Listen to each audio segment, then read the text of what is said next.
O ex-rabino modificara o próprio aspecto ao contato direto das forças agressivas da natureza.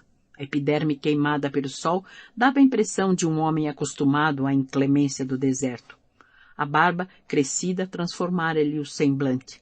As mãos afeitas ao trato dos livros tornaram-se calosas e rudes. Entretanto, a solidão, as disciplinas austeras, o tear laborioso lhe haviam enriquecido a alma de luz e serenidade. Os olhos calmos e profundos atestavam os novos valores do espírito. Entendera, finalmente, aquela paz desconhecida que Jesus desejara aos discípulos. Sabia agora interpretar a dedicação de Pedro, a tranquilidade de Estevão no instante da morte ignominiosa, o fervor de Abigail, as virtudes morais dos frequentadores do caminho que perseguiram em Jerusalém. Autoeducação na ausência dos recursos da época ensinara-lhe a alma ansiosa o segredo sublime de se entregar ao Cristo para repousar em seus braços misericordiosos e invisíveis. Desde que se consagrara ao Mestre, de alma e coração, os remorsos, as dores, as dificuldades, como que se afastaram do seu espírito. Recebia todo o trabalho como um bem, toda a necessidade como elemento de ensino. Sem esforço, afeiçoou-se a Áquila e sua mulher como se houvessem nascido juntos. Certa vez, o companheiro adoeceu, esteve à morte prostrado por violenta febre. A situação dolorosa, a multiplicação das tempestades de areia abateram igualmente o ânimo de Prisca, que se recolheu ao leito com poucas esperanças de vida. Saulo, porém, mostrou-se de uma coragem e desvelo inauditos. Tomado de sincera confiança em Deus, esperou a restauração da calma e da alegria. Jubiloso viu o regresso de Áquila ao tear e a volta da companheira aos labores domésticos, cheios de novas expressões de paz e confiança. Quando mais de um ano havia corrido sobre aquela soledade, uma caravana vinda de Palmira trazia-lhe um bilhete lacônico. O negociante comunicava-lhe a morte súbita do irmão, aliás, de há muito esperada. A partida de Gamaliel para os reinos da morte não deixou de ser uma dolorosa surpresa. O velho mestre, depois do pai, foi o maior amigo que encontrou na vida.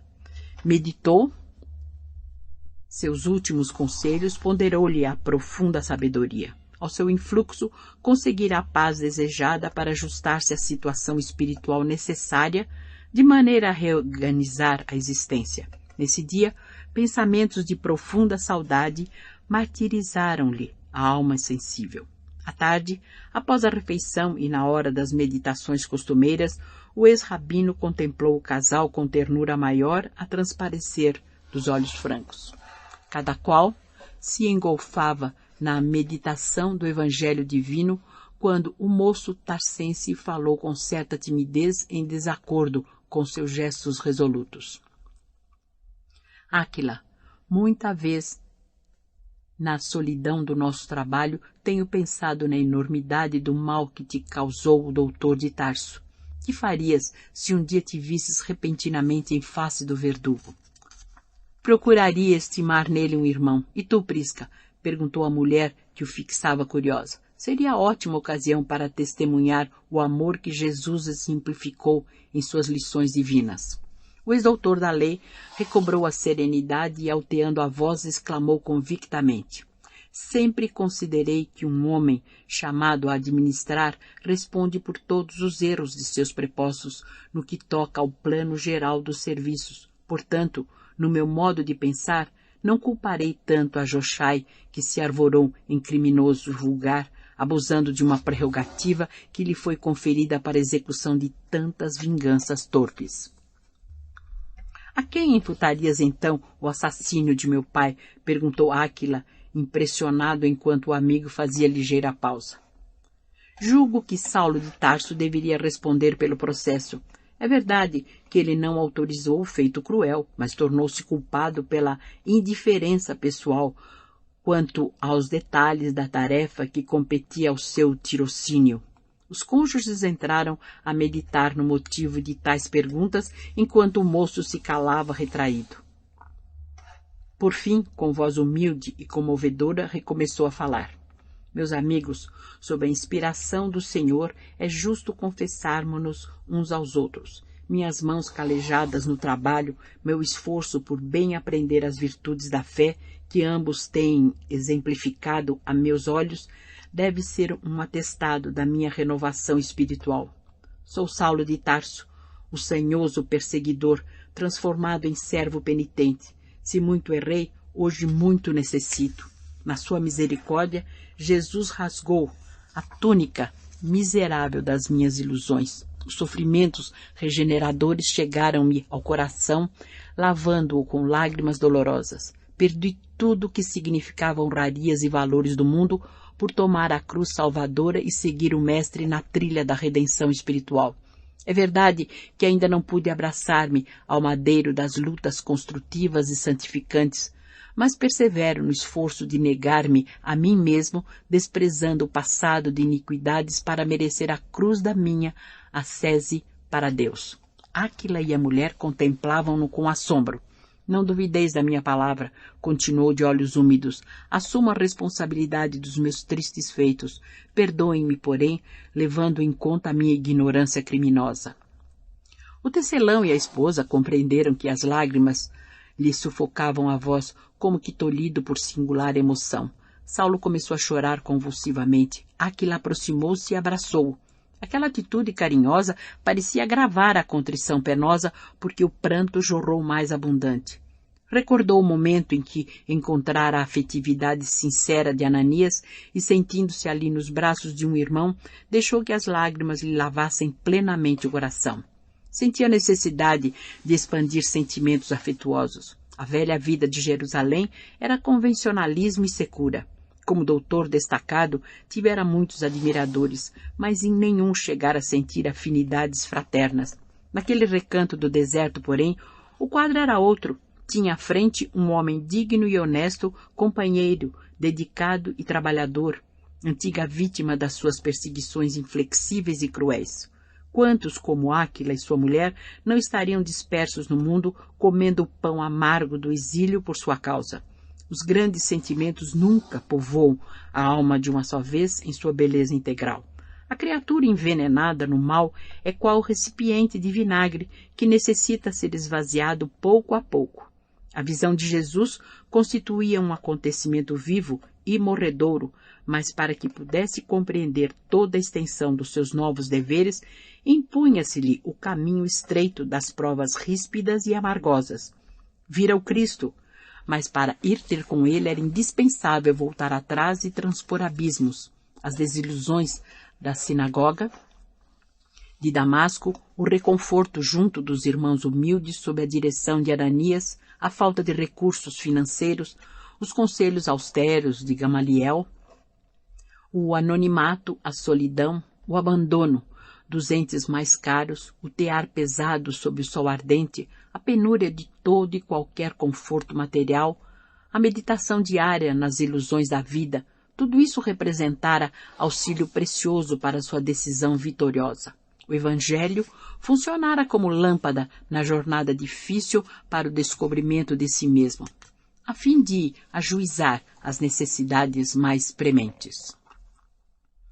Abraçando-se estreitamente ao amigo que buscava enxugar-lhe as lágrimas, recordava-se de que, em Damasco, após a grande visão do Messias, talvez ainda guardasse no íntimo o orgulho de saber ensinar o amor à cátedra de mestre em Israel, a tendência despótica de obrigar o semelhante a pensar com ele, ao passo que agora podia examinar o passado culposo e sentir o júbilo da reconciliação, dirigindo-se com humildade à sua vítima. Naquele instante, teve a impressão de que Áquila representava a comunidade de todos os ofendidos por seus desmandos cruéis. Serenidade branda enchia-lhe o coração. Sentia-se mais distanciado do orgulho, do amor próprio, das ideias amargas, dos remorsos terríveis. Cada gota de pranto era um pouco de fel que expungia da alma, renovando-lhe as sensações de tranquilidade e de alívio. Irmão Saulo, disse o tecelão, sem ocultar seu júbilo, regozijemo-nos no Senhor, porque como irmãos estávamos separados e agora nos encontramos juntos novamente. Não falemos do passado, comentemos o poder de Jesus que nos transforma por seu amor. Prisca, que também chorava, interveio com ternura. Se Jerusalém conhecesse esta vitória do mestre, renderia graças a Deus. Sentados os três sobre a relva rala do oásis, ao sopro do vento que abrandava os rigores da tarde quente, irmanados na sublimidade da fé comum, o moço, tarsense, narrou-lhes o sucesso inovidável da jornada de Damasco, revelando as profundas transformações da sua vida.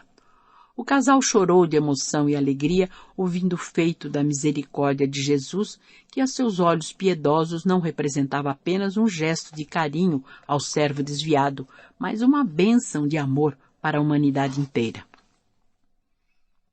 Daí por diante, a tarefa lhes parecia mais leve, as dificuldades menos penosas. Nunca mais passou um crepúsculo sem que comentassem a dádiva gloriosa do Cristo às portas de Damasco. Agora que o mestre nos reuniu, exclamava Áquila satisfeito, saiamos do deserto, proclamemos os favores de Jesus pelo mundo inteiro. Eu e Prisca não temos muitas obrigações de família. Com a morte de meu pai, estamos sós no tocante aos deveres mais pesados e é razoável não perdermos o ensejo de auxiliar a difusão da Boa Nova.